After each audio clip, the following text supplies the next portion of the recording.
অনুভূতির সৃষ্টি করে। মনে হয় মানুষজন থাকে যে এখানে, তাই খুব সাবধানে হাঁটছিলাম। নিয়ে এসছি ঘরে বসে। এবারে আমরা এয়ারবিএনবি ম্যাগনেট গুলো নিয়েছে 500 করে। ম্যাগনেট গুলো ছিল এটি সম্পর্কে বলে উঠছে। হ্যালো এভরিওয়ান, আমি শাইনি। কেমন আছেন আপনারা সবাই? আশা করি ভালোই আছেন। আমিও বেশ ভালোই আছি। এখন ঘড়িতে সময় সকাল 8টা মতো। এই লাক্সেমবার্গেই আছি এখনো, আর ট্রামে করে যাচ্ছি এখন খুব সুন্দর একটা জায়গাতে, যেটা লাক্সেমবার্গ নাকি সুইজারল্যান্ড বুঝতে পারবেন না। চলুন, আরও 10-15 মিনিট মতো সময় লাগবে, তারপরই আমরা পৌঁছে যাব।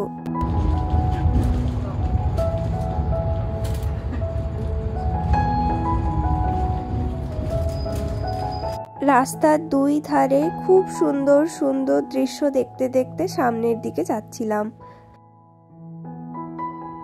প্রকৃতি যেন নিজের সবটুকু দিয়ে জায়গাটিকে সুন্দর করে সাজিয়েছে।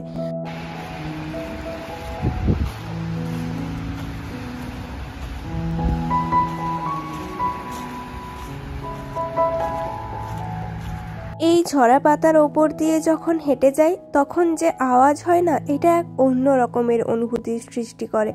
মনে হয় যেন কোনো পুরনোর শেষ হচ্ছে আর নতুনের আগমন হচ্ছে। যখনই কোনো কিছু ঝরে পড়ে, তখনই তো সেই বার্তা বহন করে নিয়ে আসে যে নতুন কিছু আসতে চলেছে।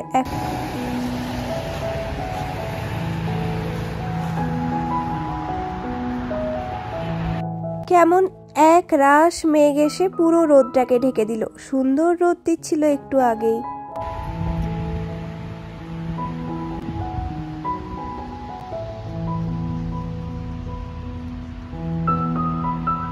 এই দিকটা দেখুন, অপূর্ব গাছের মেলা। কোনোটা লাল, কোনোটা হলুদ, কোনোটা সবুজ, কোনোটা আবার ডিপ লাল। বিভিন্ন রকমের রঙের খেলা একসাথে। চলুন আরও একটু সামনের দিকে যাই। ওই যে দূরে গাছের যে বন দেখা যাচ্ছে, সেই সামনেটাতেই যাব। এখনো অনেকটাই রাস্তা হাঁটতে হবে।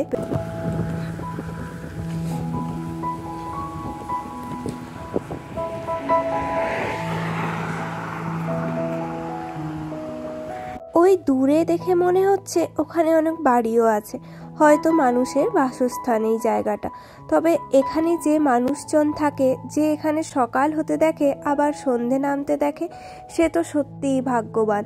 তার ভাগ্যের ওপরে সত্যিই একটু হিংসে হচ্ছে।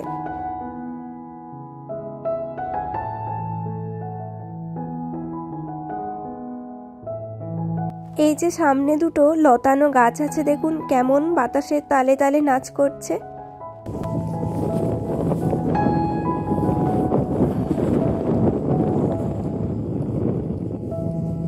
আজকে রোদ দিয়েছে ঠিকই, তবে ঠান্ডাও বেশ চমৎকার আছে। আর কালকে যেহেতু বৃষ্টি হয়েছে, তাই মাঠের মাঝখানে প্রচুর বৃষ্টিও জমে গেছে। এই ঘাসে যদি পা দিতে যাই ভুল করেই, তাহলেই হয়তো জুতো ভিজে যাবে। তাই খুব সাবধানে হাঁটছিলাম।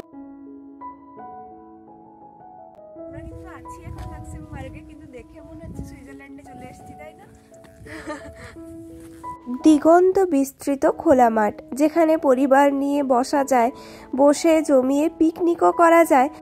চারিদিকে পাখিদের ডাক, বাতাসের শো শো শব্দ আর শান্ত পরিবেশ, সব মিলিয়ে এক অনন্য অভিজ্ঞতা আজকে।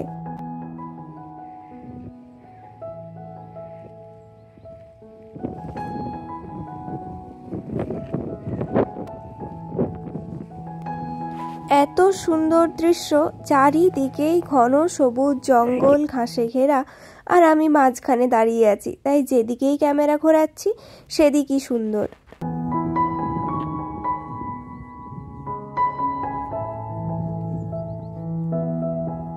এই রাস্তা দিয়ে যেন আমি একাই হেঁটে যাচ্ছি, আর চারিপাশে কেউ কোথাও নেই। সত্যি এতটাই নিরিবিলি আর শান্ত ছিল পরিবেশটা।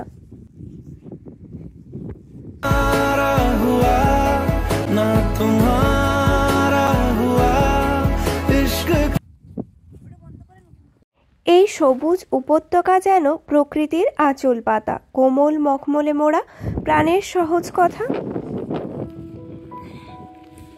এই বেরিয়ে ধরে আছে মনে হয় এগুলো। এটি পেট্রুস ভ্যালি নামে পরিচিত।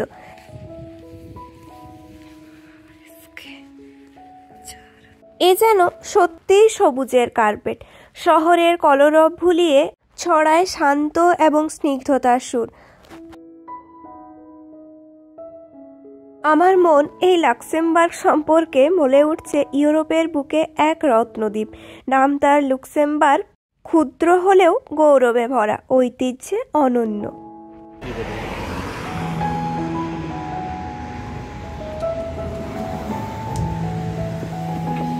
আর মাত্র 5 মিনিট মতো ছিল, তার মধ্যে আমাদেরকে দৌড়ে দৌড়ে আসতে হলো ওই যে বাসটা ধরার জন্য। সেই বাসে চড়ে আমরা চলে এসেছি পরের স্টপেজে। এখান থেকে যাব আমরা কিছু সুভেনিয়ার কিনতে। যেখানেই ঘুরতে যাই সুভেনিয়ার তো কিছু নিতেই হয়, তাই এখান থেকেও ভাবছি যে কোথায় সুভেনিয়ার দোকান আছে।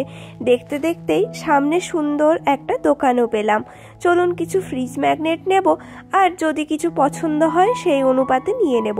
এই লাভ শেপের ম্যাগনেটটা বেশ পছন্দ হলো।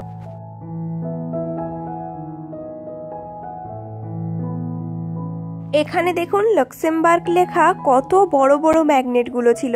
এটিও বেশ পছন্দ হচ্ছিল, তবে শেষ মুহূর্তে ওটা আর নিলাম না। এদিকে দেখুন কত রকমের কাপ রাখা আছে।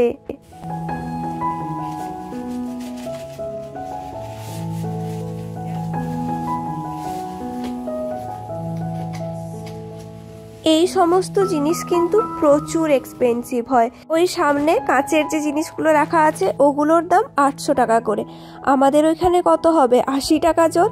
আর ওইখানে লাক্সেমবার্গের যে ব্রিজটা ছিল ওরম একটা আমি নিয়ে এসেছি, আর ওটার প্রাইস নিয়েছে ও প্রায় 900 টাকা মতো। আর ফ্রিজ ম্যাগনেটগুলো নিয়েছে 500 করে। আমরা বেরোলাম তো 9:40।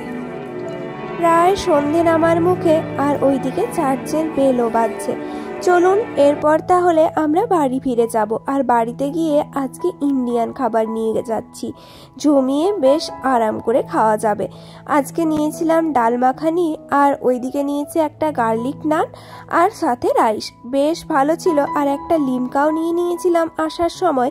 চলুন তাহলে এরপর খাওয়া দাওয়া করে নিই। আর খাবারটা কিন্তু বেশ অসাধারণ ছিল। এই লাক্সেমবার্গ মেন সিটির মধ্যেই একটা ইন্ডিয়ান রেস্টুরেন্ট পেলাম।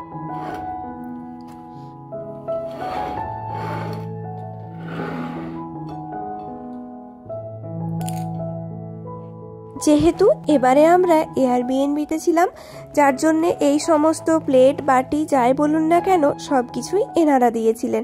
চলুন তাহলে বেশ ভালো করে ডিনারটা করে নিই। আর আমার ভিডিওটাও এখানেই শেষ করছি। যদি আমার ব্লগ আপনাদের ভালো লাগে তাহলে অবশ্যই লাইক কমেন্ট শেয়ার করবেন। দেখা হবে পরের নতুন একটি ভিডিওতে। আচ্ছা, আপনাদেরকে দেখিয়ে দিই যে ঠিক কী কী নিয়ে আসলাম। লাক্সেমবার্গের দুটো ম্যাগনেট নিয়েছি, এই যে একটা লাভ শেপে, আর একটা ওরম ম্যাগনেট টাইপেরই, যেটা লোহা দিয়ে তৈরি এরম মনে হচ্ছিল। আর একটা আমি স্ট্যাচু মতো নিয়েছি। লাক্সেমবার্গের সবচেয়ে ফেমাস টুরিস্ট স্পট হলো অ্যাডল্ফ ব্রিজ, তাই সোজা অ্যাডল্ফ ব্রিজকে তুলে নিয়ে এসেছি ঘরে বসাবো বলে। কেমন হয়েছে দেখতে আপনারা অবশ্যই কমেন্ট করে জানাবেন।